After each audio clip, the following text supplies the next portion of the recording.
Hi friends, അസ്സലാമു അലൈക്കും. Rabies കിച്ചൻ്റെ അടുത്ത ഒരു വീഡിയോയിലേക്ക് എല്ലാവർക്കും ഒരിക്കൽ കൂടി സ്വാഗതം. ഇന്ന് ഞാനിവിടെ ചെയ്തെടുക്കാൻ വേണ്ടി പോകുന്നത് മത്തങ്ങ എരിശ്ശേരിയാണ്. അപ്പോൾ ഒട്ടും വൈകാതെ നമുക്ക് വീഡിയോയിലോട്ട് പോകാം.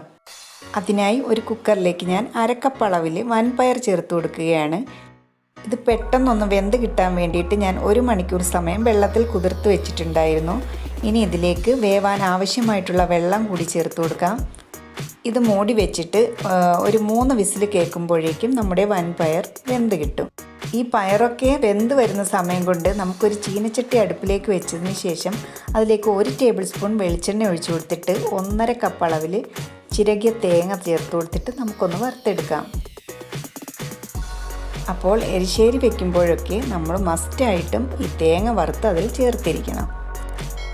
തേങ്ങ ഒട്ടും തന്നെ കരിഞ്ഞു പോകരുത്, എന്നാൽ നല്ലൊരു ബ്രൗൺ ഷെയ്ഡിലേക്ക് വരികയും വേണം. ഇപ്പോൾ തേങ്ങയൊക്കെ നല്ലൊരു ഗോൾഡൻ ബ്രൗണിലേക്ക് ആക്കിയിട്ടുണ്ട്. ഇനി നമുക്കിതൊരു സൈഡിലേക്ക് മാറ്റി വയ്ക്കാം. ഈ സമയം സ്റ്റീമൊക്കെ പോയിട്ട് നമ്മുടെ വൻപയർ ഒരുവിധം നല്ലതുപോലെ വെന്ത് വന്നിട്ടുണ്ട്. ഈ കുക്കറിലേക്ക് തന്നെ 1 പച്ചമുളകും 1/2 കിലോ അളവിൽ മത്തങ്ങ കൂടി ചേർത്ത് കൊടുക്കുകയാണ്.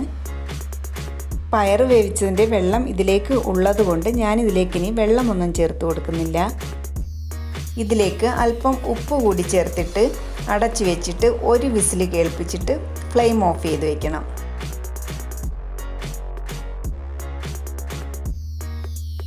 ഇതിലേക്ക് അല്പം തേങ്ങ അരച്ചു കൂടി ചേർക്കേണ്ടതായിട്ടുണ്ട്. അതിനായി ഒരു മിക്സി ജാറിലേക്ക് 1.5 കപ്പ് അളവിൽ തേങ്ങയും 1 കഷ്ണം ഇഞ്ചിയും ചേർത്ത് കൊടുക്കുന്നുണ്ട്. 2 അല്ലി വെളുത്തുള്ളിയും അതോടൊപ്പം 1 പച്ചമുളകും 1/2 ടീസ്പൂൺ അളവിൽ ജീരകവും കൂടി ചേർത്ത് കൊടുത്തിട്ട് ഇനി ഇത് ഇത്രയും അരയ്ക്കാൻ ആവശ്യമായിട്ടുള്ള വെള്ളം കൂടി ചേർത്ത് കൊടുത്തിട്ട് നമുക്കിതൊരു പേസ്റ്റ് പോലെ അരച്ചെടുത്തിട്ട് വരാം. ഇപ്പോൾ തേങ്ങയൊക്കെ നന്നായി ഞാൻ അരച്ചെടുത്തിട്ടുണ്ട്. ഇനി നമുക്ക് കുക്കറൊന്ന് തുറന്നു നോക്കാം.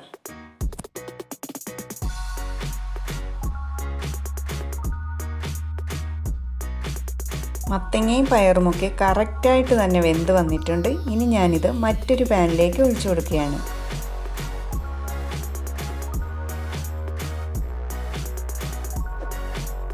ഈ മത്തങ്ങയൊക്കെ നമുക്ക് സ്പൂൺ കൊണ്ട് നന്നായിട്ടൊന്ന് ഉടച്ച് ചേർത്ത് കൊടുക്കണം.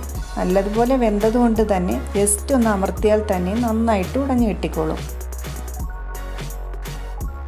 പയർ ഒരുപാട് അങ്ങ് വെന്ത് കുഴയേണ്ട ആവശ്യമില്ല. ജസ്റ്റ് ഒന്ന് കടിക്കാൻ കിട്ടുന്ന രീതിയിൽ വേവിച്ചെടുത്താൽ മതി. ഈ മത്തങ്ങയൊക്കെ നല്ലതുപോലെ തന്നെ ഞാൻ ഉടച്ചെടുത്തിട്ടുണ്ട്. ഇനി ഇതിലേക്ക് നമ്മൾ നേരത്തെ തയ്യാറാക്കി വെച്ചിട്ടുള്ള തേങ്ങാക്കൂട്ട് കൂടി ചേർത്ത് കൊടുത്തതിന് ശേഷം എല്ലാം കൂടി ഒന്ന് മിക്സ് ചെയ്തെടുക്കാം. ഈ തേങ്ങയിലേക്ക് ഇഞ്ചിയും വെളുത്തുള്ളിയും അരച്ച് ചേർത്തിട്ടുള്ളത് കൊണ്ട് തന്നെ ഗ്യാസിൻ്റെ പ്രശ്നങ്ങളുള്ളവർക്കും ഇത് ധൈര്യമായിട്ട് കഴിക്കാവുന്നതാണ്.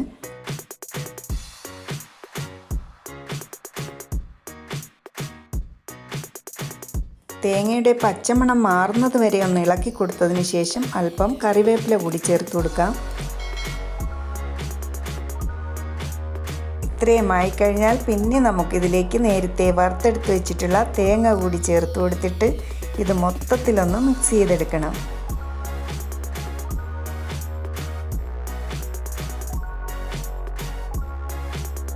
നേരത്തെ മത്തങ്ങ വേവിച്ചെടുത്തപ്പോൾ ഉപ്പ് ചേർത്ത് കൊടുത്തിട്ടുണ്ടായിരുന്നു.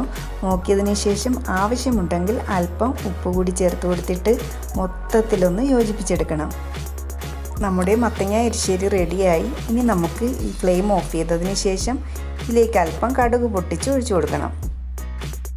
ഒരു പാൻ അടുപ്പിൽ വെച്ച് ചൂടാകുമ്പോഴേക്കും അതിലേക്ക് 1 ടേബിൾ സ്പൂൺ അളവിൽ വെളിച്ചെണ്ണ ചേർത്ത് കൊടുക്കാം. അതിലേക്ക് ഇനി 1 ടീസ്പൂൺ കടുക് ഇട്ട് ഒന്ന് പൊട്ടി വരുന്നത് വരെ വെയിറ്റ് ചെയ്യാം. കടുക് പൊട്ടിക്കഴിയുമ്പോഴേക്കും ഇതിലേക്ക് 3 വറ്റൽമുളകും അല്പം കറിവേപ്പിലയും കൂടി ചേർത്ത് കൊടുത്തിട്ട് ഒന്ന് ഇളക്കിയെടുക്കാം. ഫ്ലെയിം ഓഫ് ചെയ്തതിന് ശേഷം ഇതിലേക്ക് അല്പം മഞ്ഞൾപ്പൊടി കൂടി ചേർത്ത് ഇളക്കിയിട്ട് നമ്മൾ നേരത്തെ തയ്യാറാക്കി വെച്ചിട്ടുള്ള എരിശ്ശേരിയിലേക്ക് ചേർത്ത് കൊടുക്കാം. ഇത് സദ്യയോടൊപ്പം മാത്രമല്ല നമ്മുടെ വീട്ടിൽ ചോറിനോടൊപ്പം എപ്പോഴും തയ്യാറാക്കി കഴിക്കാൻ പറ്റിയ കിടിലൻ ഒരു റെസിപ്പി തന്നെയാണ്. അപ്പോൾ എല്ലാവരും ഒന്ന് ട്രൈ ചെയ്ത് നോക്കണേ. സബ്സ്ക്രൈബ് ചെയ്യാത്തവരുണ്ടെങ്കിൽ ഒന്ന് സബ്സ്ക്രൈബ് ചെയ്ത് എന്നെ സപ്പോർട്ട് ചെയ്യണേ. ലൈക്ക് ചെയ്യാനും ഫ്രണ്ട്സിനൊക്കെ ഒന്ന് ഷെയർ ചെയ്ത് കൊടുക്കാനും മറക്കരുതേ. അപ്പോൾ ഇൻഷാ അല്ലാഹ് നമുക്ക് മറ്റൊരു വീഡിയോയുമായി വീണ്ടും കാണാം.